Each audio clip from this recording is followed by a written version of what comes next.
예레미야서 36장 이 말씀의 내용은 이 여호야김이 다스리고 있었을 때 바룩이라고 하는 서기관에게 하나님께서 예레미야에게 들려주신 말씀을 온 백성들에게 낭독하라 하시는 그 명령을 받게 됩니다. 그래서 그 명령을 전했을 때 왕의 반응이 어떠한가 하는 것이 소개가 되고요. 그 왕의 반응에 대한 하나님의 말씀이 주어지고 있다. 이것이 이제 우리가 읽어가는 36장에 기록됩니다. 우리가 한 장 한 장 읽어보다 보면 이것이 시간적인 순서를 따르지 않는다는 것 느끼셨을 겁니다. 어떤 때는 유다의 마지막 왕인 시드기야 때에 임했던 말씀을 소개하다가 또 그보다 앞선 왕, 예를 들어 여호야김 같은 경우는 시드기야보다 먼저 다스렸던 왕입니다. 그래서 시간적인 순서를 따르지 않고 있다. 이런 것들을 우리가 보게 되는데 오늘 우리가 읽은 말씀은 언제 주어졌느냐. 여호야김 제4년에 여호와께서 예레미야에게 임한 말씀을 소개해 주고 있습니다. 이 여호야김이 다스렸던 제4년 이때 어떤 일이 역사적으로 있었냐면 바벨론의 느부갓네살 왕이 통치자로 즉위한 해입니다. 그래서 바벨론의 느부갓네살 왕이 즉위하면서 예루살렘 침공은 1차, 2차, 3차 이렇게 하게 되면서 마침내 3차 침공 때 유다 나라가 패망하게 되는 그런 일이 따라오게 됩니다. 그래서 이때가 약 주전 604년 혹은 5년 정도가 되는 해입니다. 이때 바벨론 왕으로 느부갓네살 왕이 즉위하였고 여호야김이 다스리던 제4년에 해당된다라는 겁니다. 여호와 하나님께서 그때에 예레미야 선지자에게 말씀하셔요.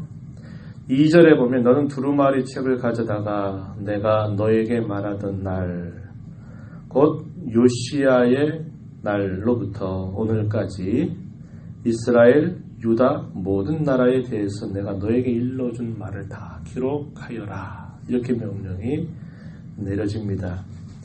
요시야의 날로부터 예레미야가 선지자로 부름을 받았는데 그때가 약 627년 정도가 됩니다. 그러니까 그가 선지자로 부름을 받고 난 다음부터 여호야김이 다스리는 제4년까지 약 22년에서 23년 정도의 시간입니다. 그 기간 동안 여호와께서 예레미야에게 하신 이 말씀들을 기록하라 이런 명령을 내립니다.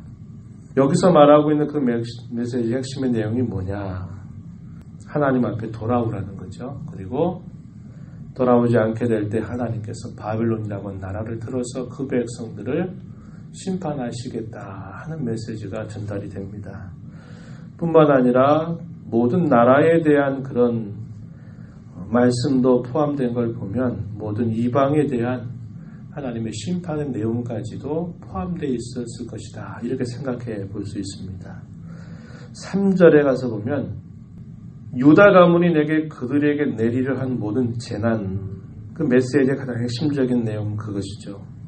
돌이키지 않는다면 하나님의 심판이 내릴 것이다 하는 것이 그 두루마리 책의 가장 핵심적인 주제입니다. 그러한 말을 듣고서 그들이 악한 길에서 돌이키리니 그리한다면 내가 그 악한 죄를 용서하겠다라고 하는 메시지를 예레미야에게 전달해 줍니다. 그 말씀을 듣고서 그때라도 하나님 앞에 그들이 돌아서기를 기대하는 하나님의 마음이 표현되어 있고 그 백성들의 모든 죄와 악을 용서하시려고 하시는 하나님의 마음이 있었던 것입니다. 그러한 목적을 가지고서 그들로 하여금 그냥 들려만 두지 말고 그 모든 말들을 기록을 해서 그 기록된 말씀을 읽혀주라고 말씀을 하시는 겁니다. 사람이 귀로 듣는 것과 기록된 문서로 그것을 읽는 것과는 다른 것이죠. 하나님께서는 명명백백하게 하실 일들을 그들에게 분명히 말씀해 주시고자 하셔서 그 모든 말씀을 기록하게 하신 겁니다. 그때 예레미야는 연금 상태에 있었습니다. 그래서 이 예레미야는 그가 그 일을 할 수 없기에 당시 서기관이었던 바룩을 불러서 그 모든 말씀을 이 바룩에게 기록하게 합니다. 두루마리 책에 기록을 하게 한 것이죠. 5절 가서 보면 나는 붙잡혔으므로 여호와의 집에 들어갈 수 없으니 너는 들어가서 내가 말한 대로 두루마리에 기록한 여호와의 말씀을 금식일에 이스라엘의 절기죠. 절기 가운데 하나일 겁니다. 금식일에 여호와의 성전에 있는 백성의 귀에 낭독하고 유다 모든 성읍에서 온 지도자들의 귀에도 낭독해라. 하나님께서 노염과 분이 심히도 크다. 빨리 돌이켜야 된다. 이런 말씀을 그에게 전달하는 겁니다. 그래서 바룩이 그 모든 말씀을 두루마리 책에다가 기록을 한 다음에 그 다음에입니다. 여호야김의 제5년 9월 9절 말씀에 보면 그 다음에 제5년 9월에 금식이라고 하는 절기를 맞게 됐을 때 이 바룩이 그 말씀을 백성들에게 낭독했다. 이렇게 표현되어 있습니다. 10절 끝에 가서 보면 표현되어 있죠. 이 바룩이 그 말씀들을 백성의 지도자들 앞에서 그 두루마리 책을 읽는 내용을 낭독합니다. 그때 그 말씀을 들었던 이 고관들이 그 말씀을 듣고 깜짝 놀라게 됩니다. 16절 말씀에 보면요. 그들이 그 모든 말씀을 듣고 놀라 서로 보며 바룩에게 이렇게 말합니다. 우리가 이 모든 말을 왕에게 아뢰 것이다. 이렇게 말했어요. 말씀을 듣고 서로 놀라 보았다. 이 말은 그 말씀의 내용을 보고 두려워했다는 겁니다. 두려운 마음이 들어서 이것을 우리만 들어서 안 되겠고 왕에게 이 말씀을 분명히 알아야 되겠다. 이렇게 판단을 하고 그 내용을 왕에게 알리고자 한 것입니다.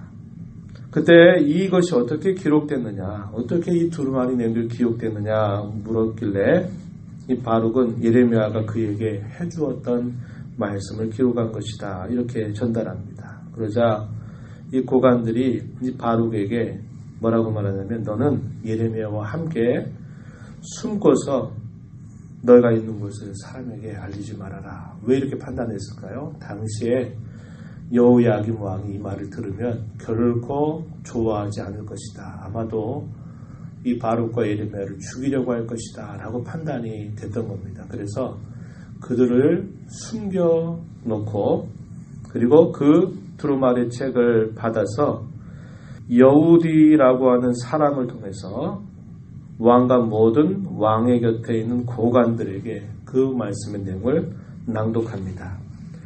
20절 21절 그렇게 말해요. 그때가 언제냐? 9째 달이다. 여호야김이 다스린 지 제5년 9째 달에 그 말씀을 왕과 왕의 곁에 있는 고관들에게 그 말씀을 낭독합니다. 그런데 어떻게 반응하냐면 23절에 보세요. 여우디가 선호 쪽을 낭독하면 왕이 칼로 그것을 연하여 베어 불에 던져서 두루마리를 모두 태웠다. 읽어나가면 그 읽어 내용들을 칼로 딱 베어낸 다음에 그것을 화롯불에다가 태우는 일을 한 것입니다. 이게 무슨 태도일까요? 하나님 말씀에 대해서 듣지 않으려고 하는 완악한 마음입니다. 그래서 왕이 칼을 가지고 그 두루마리 책을 갈기갈기 찢어내면서 그것을 불에 태워버리는 것이죠. 왕 곁에 있는 모든 신하들의 반응은 어땠느냐? 24절에 보니까 그 모든 말을 듣고 두려워하거나 자기들의 옷을 찢지 아니하였다. 그 말씀의 내용은 뭡니까? 여호와께 돌아오라는 거죠. 회개하라는 거죠. 지금 가고 있는 그 걸음에서 돌아설 것을 하나님이 말씀하시는 것인데 그 하나님의 어미로운 말씀을 왕은 칼로 찧어서 불에 태워버리고 고관들은 그 말을 듣고도 아무런 두려움을 갖지도 않고 그냥 일상적인 하나의 저주 같은 말로 여기면서 반응하지 않는 겁니다. 그러자 왕의 곁에 있는 신실한 자들 엘라단 25절에 들라야 그마리야 왕에게 그 두루마리를 불사르지 말라고 간청을 드려도 왕이 그 말을 듣지 아니하였다. 이렇게 말합니다. 아니나 다를까 이 여호야김 왕은 어떻게 합니까?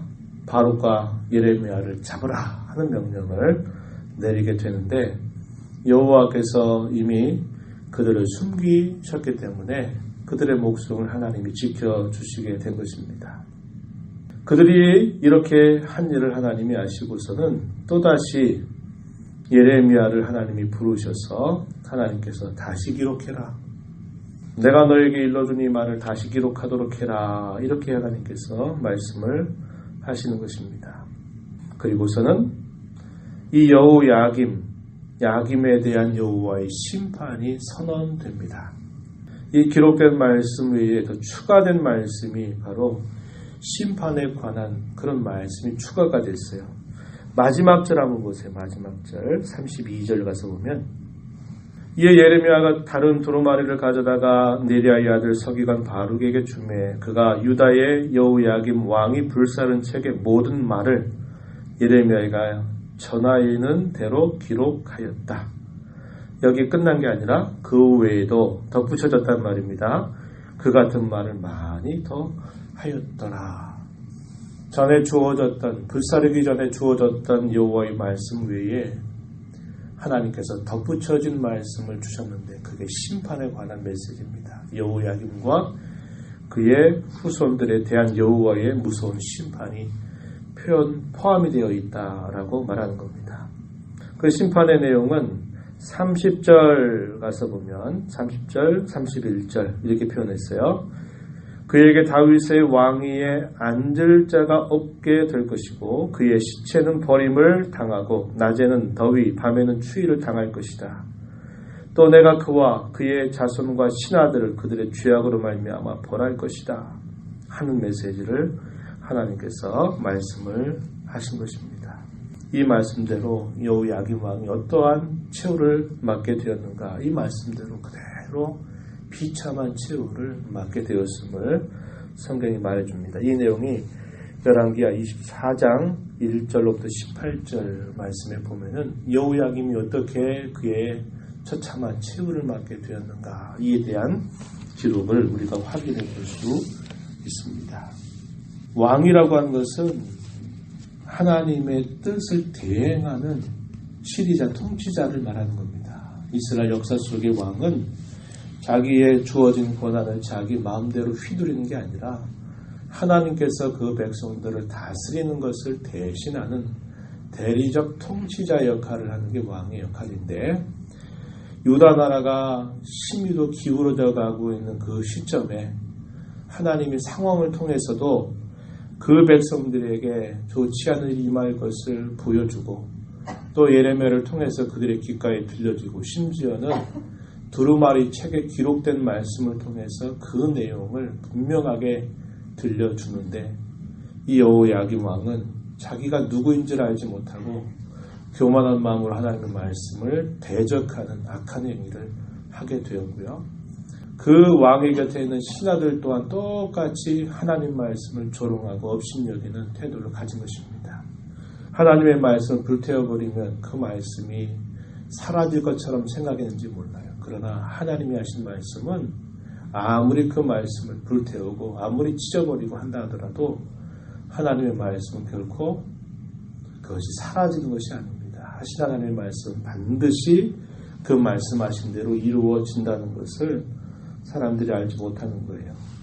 밖의 시대에도 그랬죠. 밖의 시대에도 하나님의 말씀을 빼앗아 버리고 하나님의 말씀을 치워버리고 불태워버리면 그 종교가 없어질 줄 알았어요. 근데 없어집니까?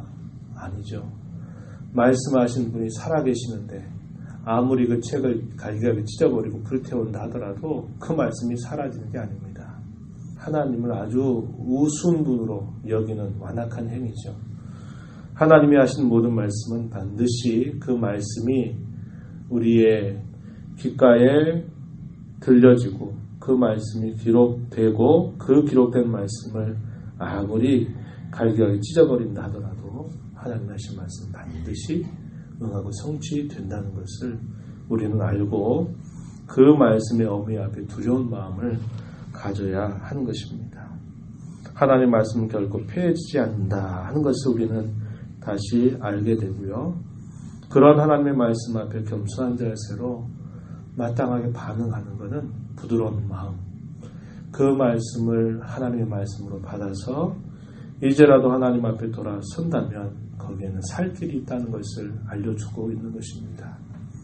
하나님 말씀을 듣고 완강한 마음, 대적하는 마음을 갖는 것이 아니라 그 말씀 앞에 겸손한 마음으로 그 말씀을 받는 것, 이것은 우리 인생이 누릴 수 있는 가장 큰 복 중에 하나입니다. 하나님 말씀에 대한 그런 태도를 늘 갖고 살아가는 복된 삶이 되게 해달라고 간절하게 기도하고, 하나님께서는 끊임없이 우리에게 말씀합니다. 내가 가는 길에서 돌아서야 된다, 이렇게 말씀해요. 한 해의 마지막을 우리가 돌아보면서 한 해 동안 우리의 삶이 어떠했는가를 하나님 앞에 점검하고, 주님이 우리에게 끊임없이 그의 음성을 통해서 돌아서라, 고쳐라 하시는 그 하나님의 음성을 잘 듣고 결단하고 순종하는 저와 여러분이 되어야 할 것입니다. 이런 하나님의 은혜가 함께하기를 진심으로 바랍니다. 하나님 아버지 감사드립니다. 하나님의 말씀은 결코 폐해지지 아니함을 다시 한번 교훈받습니다. 사람이 그 말씀을 아무리 완강하게 대적해서 갈기어 찢어버리고 불에 태운다 하더라도 하나님이 하신 말씀을 여전히 하나님이 살아계셔서 그 말씀대로 이루어 가시는 분이신 줄 저희가 압니다. 이런 어미로운 하나님의 말씀 앞에 저희들이 완강한 마음, 대적하는 마음, 또 그 말씀을 하찮게 여기는 그런 마음이 아니라 하나님이 하시는 그 사랑의 음성, 자비로운 음성, 우리에게 살 길을 약속하시고 부르시는 하나님의 음성을 언제나 마음의 귀를 열고 듣게 하시고 받는 그 말씀에 합당하게 반응할 줄 아는 복된 저희들의 삶이 되게 하여 주시옵소서. 저희들의 마음을 겸손케 하시고 말씀하시는 하나님 앞에서 언제나 그 말씀을 듣고 살아가는 참된 복을 빼앗기지 않는 복된 성도로 살아가게 하여 주시옵소서. 주 앞에 나와 은혜를 구하는 모든 심령들을 긍휼히 여기시고 주의 은혜를 경험하여 오늘도 주 앞에 복된 삶을 살아가도록 저희들을 주장하여 주옵소서. 예수님 이름으로 기도하옵나이다. 아멘.